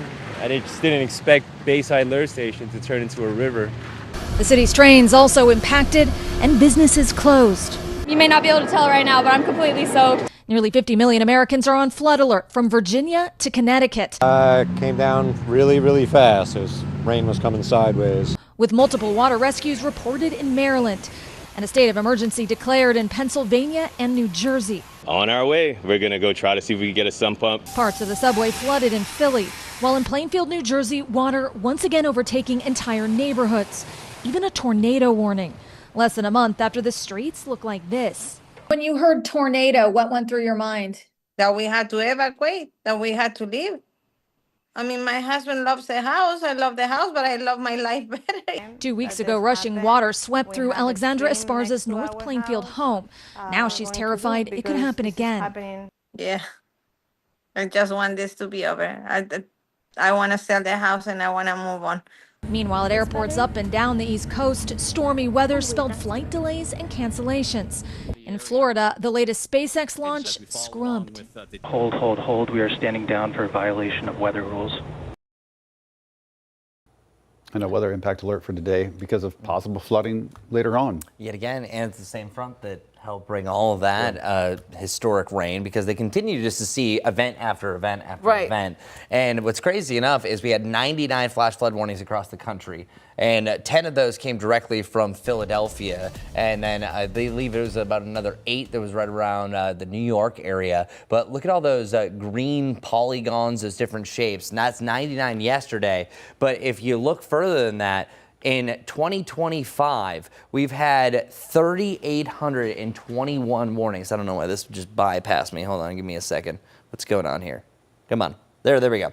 Look at that. All those polygons, all that green that you're seeing on the map, those are all flash flood warnings that we've had in 2025. That's the most that we've ever had up to this point. Things have technically slowed down compared to what we had just a couple of weeks ago. But this line connects all the way from Dallas up into New York. And the reason why we've kind of had that general connection that a lot more is happening here. Now, there's a lot more streams and lakes and creeks that oftentimes can flood over in this section of the country. But this is where we've had a lot of fronts that stall out, kind of similar to what we just had. It was directly connected from New York down over to Texas, that as we've been super hot and sometimes you'd have barely any rain, fronts like that have just been connecting the southern part of the United States all the way up into New York and New England. That has been leading to some historic events, and these fronts not moving too much. A stall front, when it's super saturated, when you have high levels of moisture in the atmosphere, that's the perfect recipe for some flash flooding events.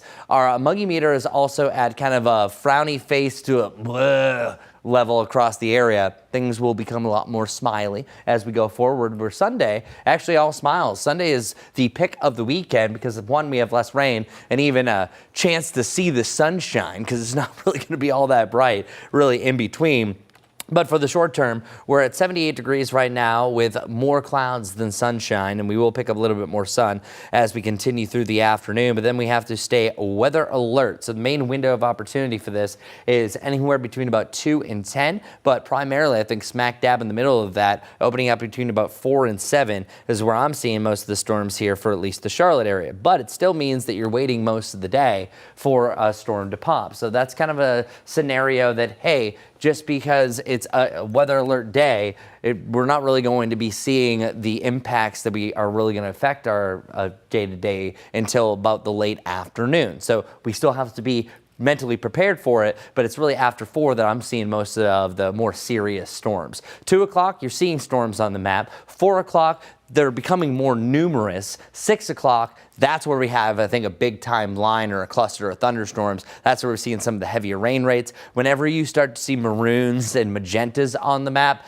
I have a couple of pilot friends, and they said never fly through magenta because at that point, you never know what could be in there. It could be also hail as well. But you're going to have some rain rates that are over 2 inches per hour in some of these cells, and especially when they're a little bit slower moving during the afternoon into the early evening, that's where we have the biggest problems. But if they cluster together like this and start to see some Boeing segments, they're going to race out of here once they start doing that, and they'll start to affect areas down in South Carolina a little bit more. The back end of this, we're lingering clouds, we're lingering rain. It's unforgiving. Now, you're not going to see an all-day rain. It's just going to be very misty and areas of drizzle, not the most picture-perfect day. Areas of fog as well behind this, and we'll start to dry out a little bit more by your Sunday. Sunday morning, you're still seeing a chance for a passing shower back into the afternoon, but you're starting to see some more breaks. So I think the best case scenario for your Saturday is maybe by the end of the day, you maybe have a brighter overcast sky, but then on Sunday, you might actually see some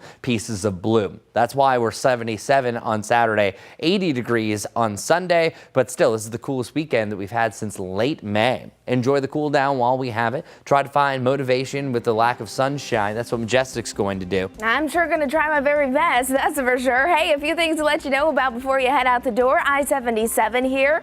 It is a little partly cloudy, I would say, and those area roadways, at least this morning, are dry, unlike what we saw yesterday. This is out there in York County. Good morning to you. I-85, you can see traffic is flowing just fine, feeling like it's 81 degrees already, and it's not even 8:30 this morning. Our drive times, because everything is flowing pretty nicely for the most part, aren't too bad. About 26 minutes if you're coming in from Belmont, and this is my live traffic map. Now, we do have a couple things I need to let you know about, but typically at this time we have a handful of wrecks that I'm talking about.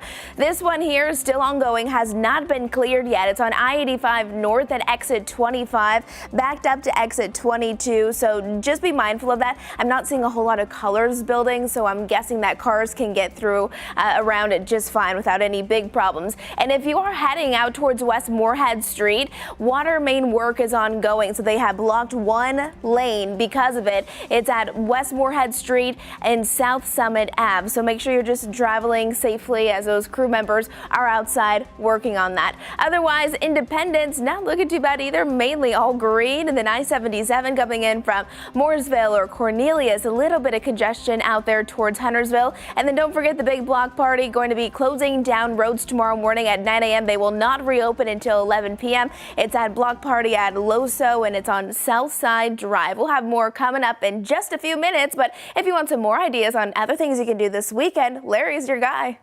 Hi, this is Larry Sprinkle, and the big question, what to do this weekend? A lot going on. One of the big events this weekend is happening right here in the Charlotte area.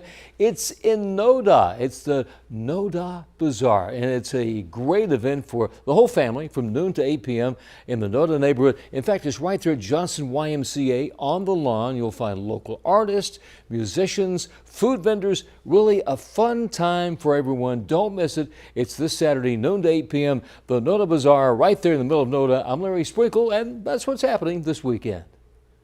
All right, Larry, thanks so much. Well, a lot of moms know you spend your weekend juggling kids' sports, running errands, but a new study shows that maybe we should be hitting the club. Researchers say people who go out dancing regularly have lower stress levels. That indicates a longer life and a healthier heart. Moving your body, being around others, and hearing some of your favorite tunes also helps to boost serotonin and dopamine, chasing stress away and keeping you feeling young. You ready to hit the club? Why not? Yeah, right.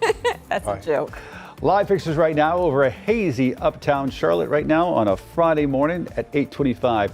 We got another check of your traffic and weather coming your way right here on WCNC Plus.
Well, good morning, everybody. Today's the day to stay weather alert. Afternoon, evening hours, we have a chance for storms really between about 2 to 10, narrowing that down a little bit more. Flash flooding, heavy rains, effect number one.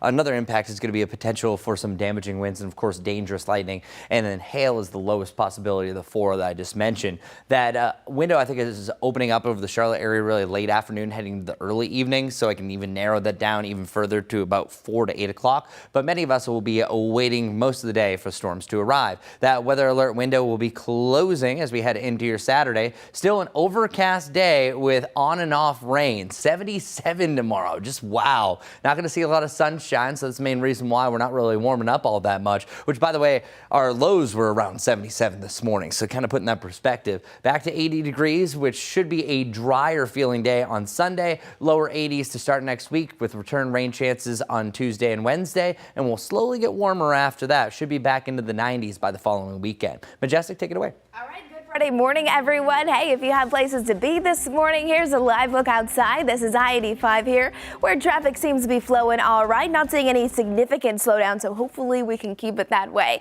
A lot of clouds out there, but we are seeing I-85. I want to take you out there because there is an accident that I'm keeping a close eye on for you.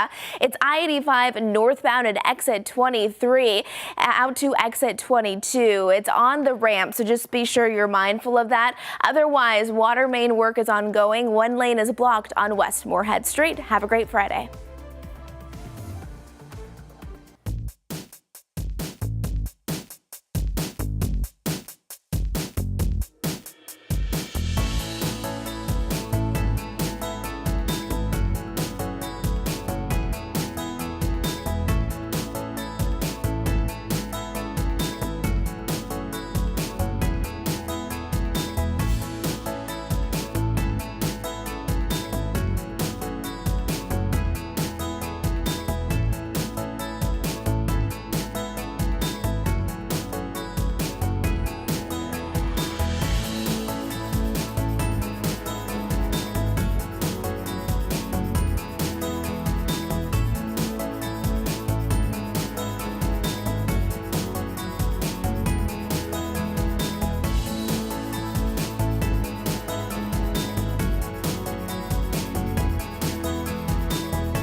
Thanks for streaming live on WCNC Plus at 8:30. I'm Lisa Washington. Thousands of students in South Carolina will head back to class on Monday. This year, there's a new state law designed to protect students. It trains school staff on how to help students with seizure disorders. WCNC Charlotte's Destiny Richards joins us in the studio with a look at what parents need to know. Destiny. Yeah, this new law is meant to protect students who have seizure disorders, making sure they're not only safe, but that the people around them know how to help in an emergency. This means South Carolina school districts are now required to train staff on how to recognize and respond to seizures, including giving emergency medication if a nurse isn't present. In Rock Hill, school nurses say they've been doing much of this work already, and they're taking even more steps to prepare as students head back to class. This year, they're working on forming emergency response teams equipped with CPR training and medications like epinephrine and Narcan in case of severe allergies, respiratory distress, or opioid overdoses. It is very important for us as a school district to educate all of those staff members that interact with our students, all the way from the bus driver that picks them up in the morning to bring them to school or to take them home, the cafeteria worker, their classroom teacher, assistants, and of course, other school staff in the building that can help in the event of an emergency. And Rock Hill school leaders say it's really about peace of mind, making sure staff are prepared and students feel safe the moment they walk in the door. Lisa. So, Destiny, beyond the school's preparations, is there anything that the parents should do? Of course, they want to keep their kids safe while they're at school. Yeah, so Sadie Carell said this is one of the busiest times of the year for school nurses because they're working hard to make sure every student's health needs are accounted for before that first day of school. So parents can really help by letting their student's nurse know about any medical conditions, medications, or recent changes in their child's health, even if they think the school already has it on file. And I can tell you, as a mom of two, it can sometimes be a lot of paperwork, but it's really important to get that information into your child's school. Yeah. All right, Destiny, thanks so much for that. Let's check in with Chris now to find out more about our weather. We have a weather impact alert day. We sure do, and I think it's especially late afternoon heading into the early evening. We're going to see most of these impacts, and 71 is where we're at right now in Boone. No impacts from that, nor 78. It's been a very warm morning overall. I'm actually going to have to check the stats to see how close this is for a record warm morning, but we are going to also see likely cooler temperatures, or at least similar ones, by the latter part of the afternoon, latter part of the evening. But afternoon and evening, I know it's a very general time, but I think it's really any time after 2, before 10, so 2 to 10 is where we're kind of narrowing that down to. That's where you have a chance for flash flooding and heavy rain, because rain can come at any point in the day. It's just where you're going to have some of the heavier rain. It's those rain rates that are over 2 inches per hour that really overwhelm things, especially if some sewer systems or grounds are already super saturated. So the one thing that I was mentioning earlier over on WCNC is that our storm timing really opens up after 2. But if you notice that our bottom line precipitation chances, you have more of a likely chance for storms really after 4 for the Charlotte area specifically, heading into the early evening hours. And not everyone's going to see these. Meanwhile, I'm hoping the storms get out of here just in time, because Wingardium Leviosa, we have Harry Potter night at the Knight Stadium. That officially is at 7:04. Regardless, there's going to be some magic in the sky if the game does go on, because it's supposed to be a fireworks display. Again, time at 7:04. Maybe bring a small towel if you're going to this game. Storms should be clearing out at this point. There might be a slight delay because of the saturation of the field, but whenever I have a scenario like this and I go to a game, take a small towel with me so I can dry off my seat, even though a lot of the attendants will try to do that for you as well. 90 degrees is your high temperature today. We'll see more sunshine starting to bud through the morning into the afternoon. Many of us dealing with either an overcast to a mostly cloudy sky right now, some bright spots. But real quick, since it is officially August, I have to recap July. July, 84.7 degrees was the final average temperature. Yep. 2025 tying 1986 for the second hottest July on record. Okay, back to the flood threats. We have a moderate threat for flooding today. Beyond that, we have a whole lot of nothing. But it's technically double trouble today because not only do you have a flood threat, there's also a chance for some stronger storms. This is one that's kind of been sneaking back into the forecast. We saw signs of it yesterday. It wasn't really looking like too much, but now I'm starting to believe it a little bit more. Not for the entire area of yellow here. We see these yellows all the time. Low chance. You can pretty much have that any given summer day. But I'm starting to see a little bit more organization associated with this, and it's because of this upper level low that's going to aid some development, sparking up more storms that could quickly join these down towards the south. So let's get to our futurecast, and I'll show you exactly what I'm talking about. We have a chance for some showers. Then we have a chance for storms. The storms pop up between noon and 2 up in the mountains, the foothills, the high country. That happens all the time.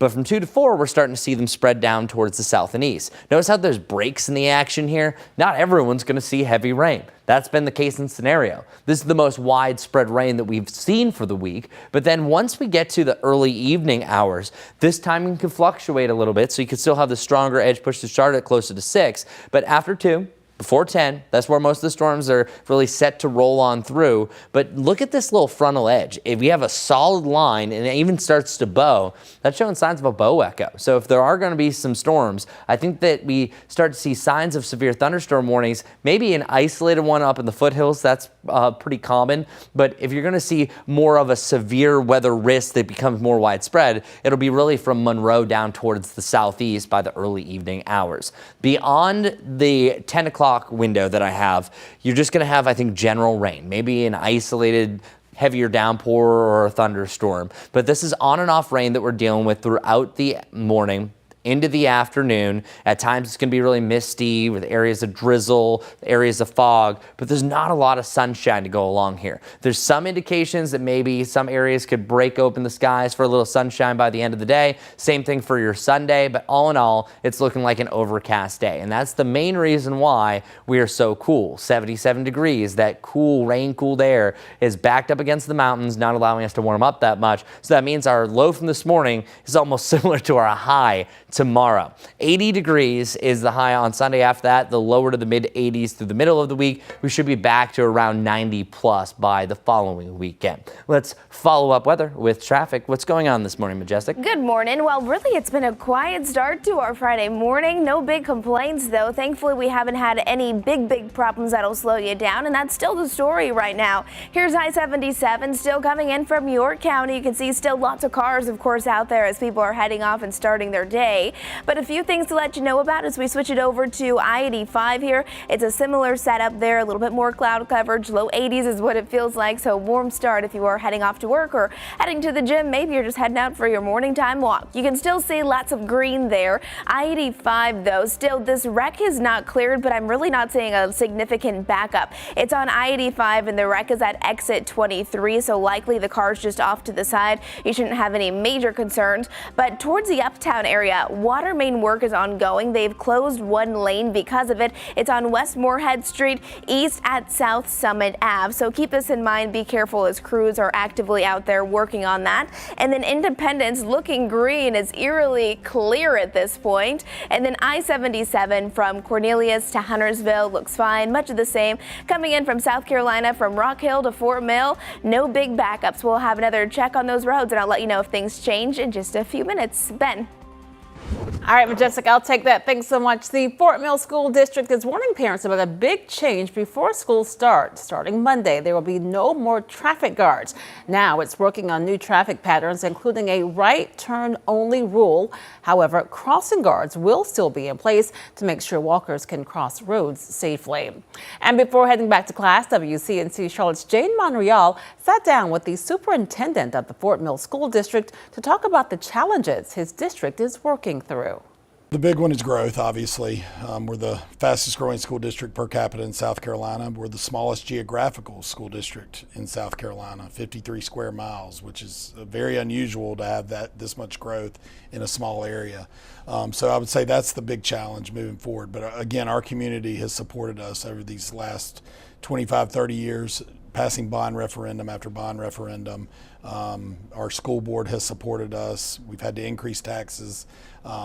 And our community is standing by us with that because they want to provide the best education for our students. Second is teacher recruitment and retention. It's a national problem. I mean, we're one of the top 6% of places to teach in America.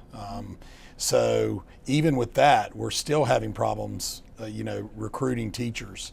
So we need to make sure that we're providing an environment for our teachers where they want to stay here when they get here. And then we also need to figure out ways to recruit. We need to come up with some solutions on how we can recruit teachers.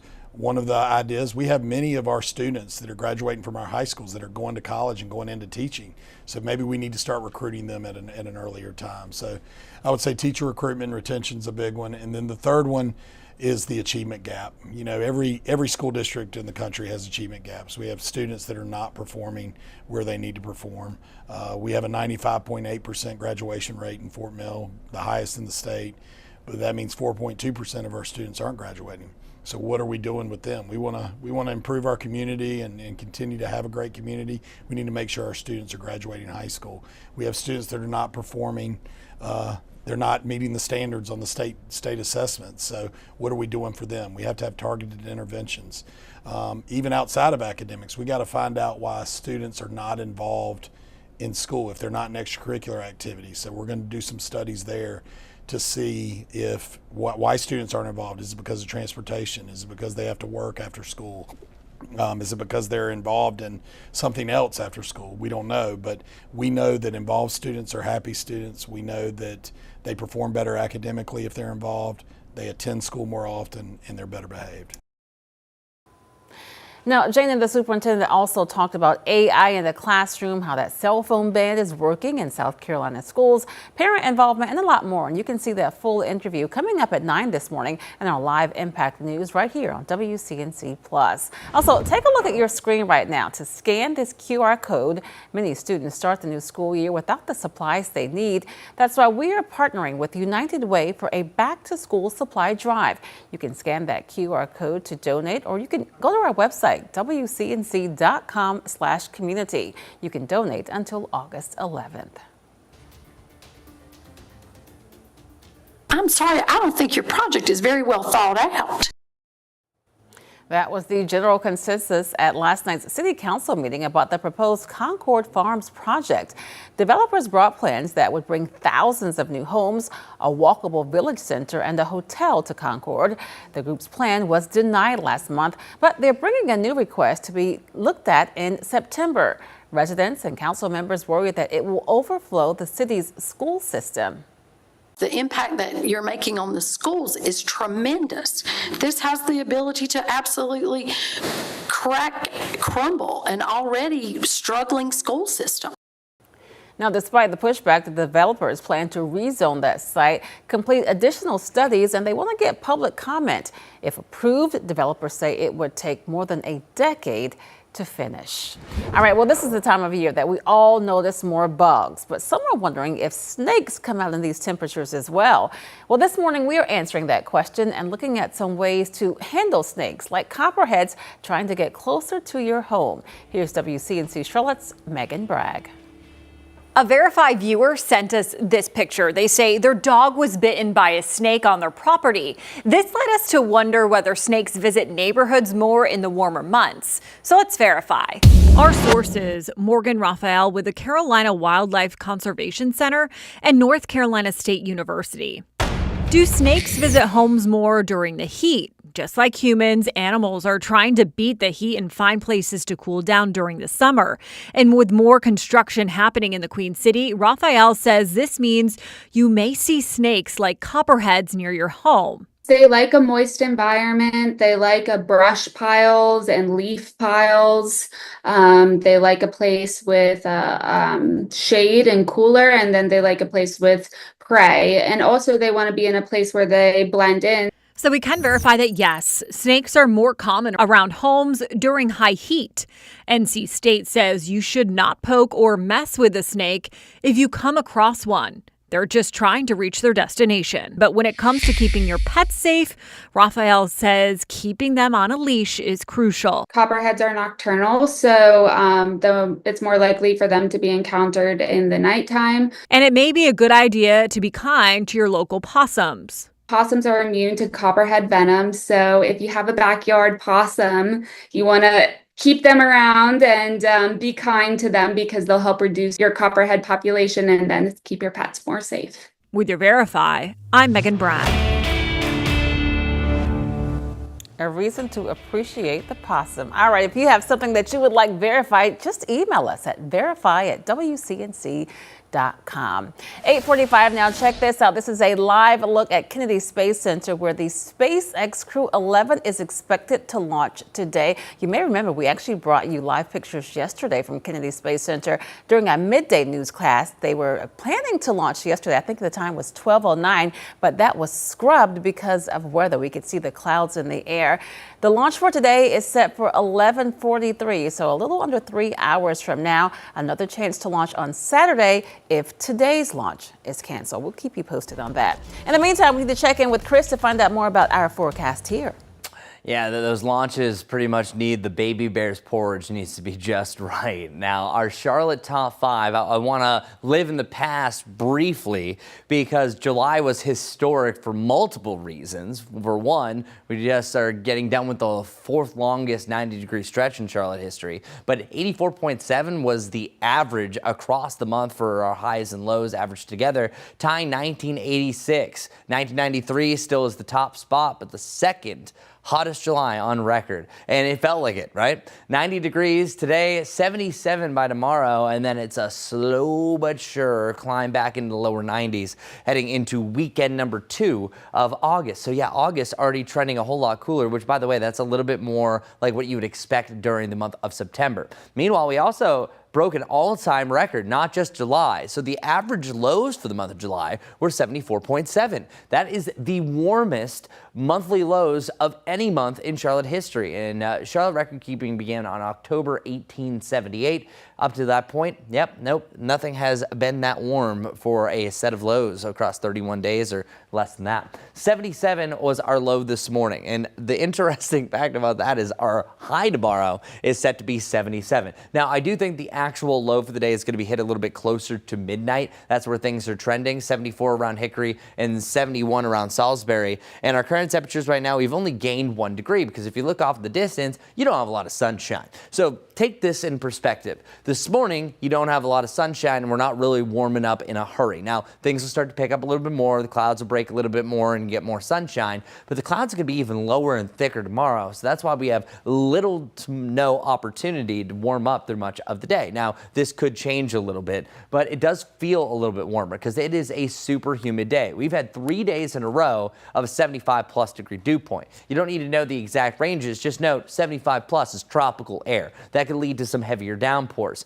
Now, this front that we have down to the south that officially is now past us, that's also trying to shift our winds a little bit. It's a low that's going to come in and it's going to aid our cool down, but it's still going to create some of those heat indices up to the upper 90s. Yesterday, the peak was 102. Today, it's going to be a little bit closer to about 97 to 99. And by the time you get to about the mid to late afternoon, the skies could even be clouding up a little bit on you, even turning a little bit darker. Here's 2 o'clock, seeing signs of storms to the northwest. By about 4 o'clock, I think we have scattered thunderstorms within the Charlotte vicinity, and 4 to 6, it's now passing by the 485 loop. Now, this could still be plus or minus an hour once we kind of get a better example of the development, and once the low that's going to drive all this up moves in, we'll have an exact timing, but still anywhere from 2 to about 10 o'clock across much of the greater Charlotte area, we'll have a chance for storms, but especially strong anywhere between about 4 and 8, either side of the 485 loop, and especially a better chance for some stronger thunderstorms down to the southeast. So as I mentioned, your 7-day forecast is a much cooler on Saturday because we don't really have a good chance to see a lot of sunshine. Those clouds will break up a little bit more on Sunday, so kind of a lazy feel to the weekend overall, but I am hopeful that at least maybe we can get some blue sky by the end of your Sunday, maybe even Saturday if things go our way. And then after that, Monday is one of the better days this week. Yeah, you have a 20% chance for rain, but it feels great, lower 80s. But Jessica, that's why I told you that I'm going to Carowinds that day. I think that sounds like a great idea, but I do need at least a little sunshine in the weekend, please. Fingers crossed for that. I-77, here we go, coming in out of York County. Good morning to everyone. Area roadways honestly have not been bad whatsoever for our Friday morning commute, so heading into hopefully a a good looking weekend. You can see this is I-85, similar setup here, not seeing a lot of congestion and nothing really too concerning at this point, but trust me, I'm not complaining. One thing that still is not cleared, it's an accident. It's on I-85 north at exit 23, but still seeing mainly green around it, meaning that cars are still moving quite fast, no significant slowdowns. And then I do want to take you over to Uptown, West Moorhead Street East and South Summit Ave. Water main work is being done, so crews have now blocked off one road so that they can continue to work. So if you typically drive that way, of course, just drive with caution as they're continuing to fix that. And then a new accident popping up. It's on University City Boulevard and South I-485, the inner loop. But again, still seeing a little bit of oranges and yellows popping up, but nothing that's really going to back you up a whole lot as you're heading out for your commute this morning. Independence is really not looking bad at all. A lot of green. Usually at this time we're jam-packed with a whole lot of red, so we'll take that. Much of the same up towards I-77, up towards Lake Norman. And hey, if you're coming in from Rock Hill or Fort Mill, good morning to you. Little bit of a medium impacts here and there with some of that yellow, but for the most part, not bad. There's that drive time, 27 minutes if you're coming in from Belmont, and if you're coming in from Salisbury, about 47. All right, Majestic, thanks so much. Well, check this out. A beloved children's book is once again brought to life for the 100th annual Chincoteague Pony Swim. This is in Virginia, where wild ponies take to the water, all for a good cause. As Madeline Overturf shows us, it's also about keeping a century-old tradition alive. A front row seat to a sight like no other. Chincoteague's wild ponies resting and grazing on grass. After an incredible journey, a swim across the Assateague Channel. This is the 100th annual Chincoteague Pony Swim. But before we got here, we had to get here. Thousands of spectators arriving before dawn. She planned this trip in January and said, "Mom, you want to do this mother-daughter trip?" And I said, "Yes." Yeah, it's just like a dream. Gleefully braving the marsh, mud, and muck. The swim across the Assateague Channel is only about 5 minutes long. But for the boaters you see behind me, they've been here for hours ahead of sunrise. And it's not just hours of anticipation for them. For many, it's years of waiting and, honestly, a dream come true. All eyes on the water as the ponies cross. Saltwater cowboys, primarily Chincoteague firefighters, ensuring each and every animal gets to shore safely. A collective feeling of joy at seeing this spectacle, though everyone's motivations were beautifully varied. I'm really excited. It's been on my bucket list literally my entire life, and I have 3 horses, and I've always wanted a Chincoteague pony, and my goal is to be a saltwater cowgirl eventually. It was a bucket list of my husband's, and he passed away a year ago, and this was the 100th anniversary, so we decided we would come.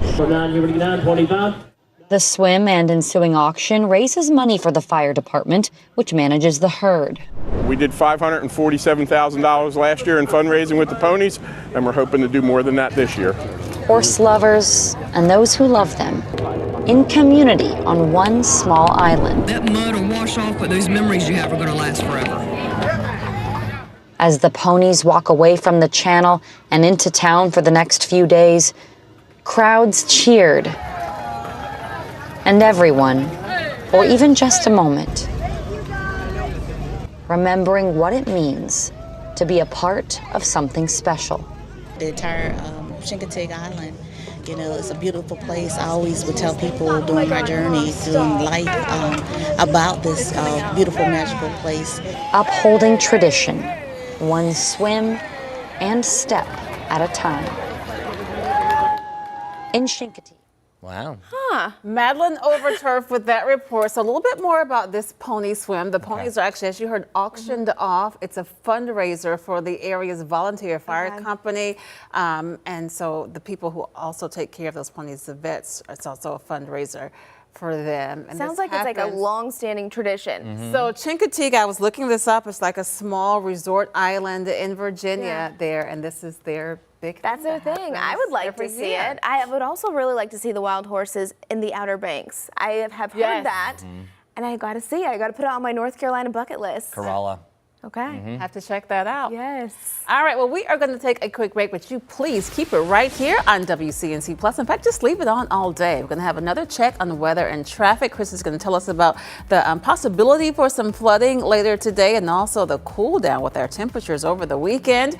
And then at 9, our own Jane Mariel takes over in our live Impact News studio. She's going to be talking to the president of the North Carolina Chamber of Commerce about its coolest thing made in North Carolina contest. That sounds interesting.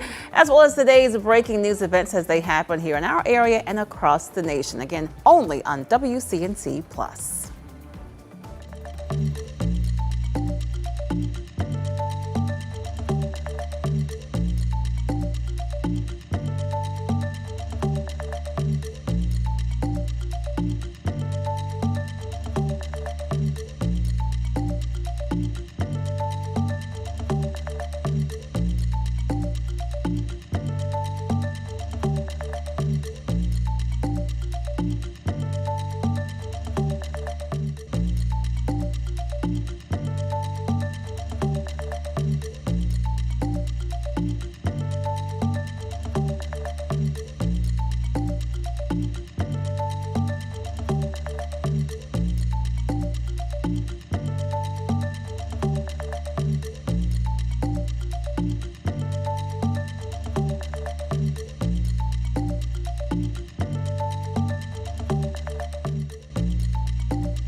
Stay well alert today. Let's get right to it. You have showers and thunderstorms popping up as early as 2 o'clock to the northwest. I think it's really late afternoon after 4 that Charlotte sees most of the activity, but really 2 to 10, anything goes across the area for storms in general. And then heading into the early evening hours, clusters of storms could turn severe as well. So that's why we have the double threat, chance for flash flooding and also a chance for some damaging wind gusts. 7-day forecast, only the 70s. Wow, 77 for a high on an overcast sky with on and off rain for your Saturday. Bit warmer on Sunday with better chance for sun, and then 80s after that. Let's get on Majestic. Good morning. Good Friday morning, everyone. If you're heading out the door, good news. Not seeing anything too majorly concerning out there. This is I-85 here. You can see cars are moving with no problem outside, so good news. I-85 still following this ongoing wreck. First things first, I'm still seeing a lot of green around it, so not too concerned about it. But it's on I-85 north at exit 23. Keep that in mind. And then out towards Uptown, they are working on a water break, so make sure you're mindful of that. It's out towards West Moorhead Street with one lane blocked.